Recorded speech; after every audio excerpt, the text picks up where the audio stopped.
Alright, so ito mga kanatik, share ko lang itong sa ating Honda Click. Sa tagal-tagal ko nang gamit itong Honda Click natin, no, for almost 4 years na. Yan, or mahigit. Ngayon ko lang nalaman to. Yan, so share ko lang ha. Sa mga may alam, edi mabuti. Sa mga hindi pa, edi at least natuto tayo. Right? So paano natin malalaman kung malapit na tayo mag-change oil bukod sa tanda mo yung ilang odo na yung tinakbo mo, then magpa-plus ka lang, ganun. O depende yan kung monthly ka nag-change oil.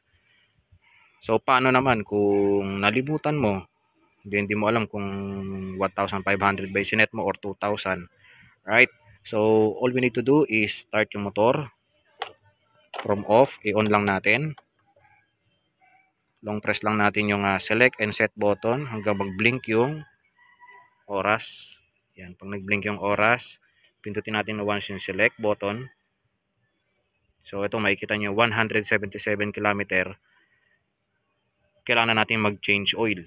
Yan. So from I think 1,500 or 2,000 yung sinelect ko, ito na lang yung natitira. 177 na lang kailangan ko na mag-change oil. So yun lang naman mga kanatik. Then subukan natin bumili ng langis, umikot. Then tignan natin kung magbabawas talaga to.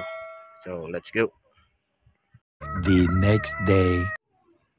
Alright, so yun na nga no, mga kanatik. Di ko tuluyan na change oil kahapon dahil nag CBT cleaning tayo and then nag-car wash tayo ng motor natin. Pero nagamit ko pa rin naman siya na bumili tayo ng langis, then may lumakad kami nung gabi. Yan. So from 177 naging 165 na lang siya.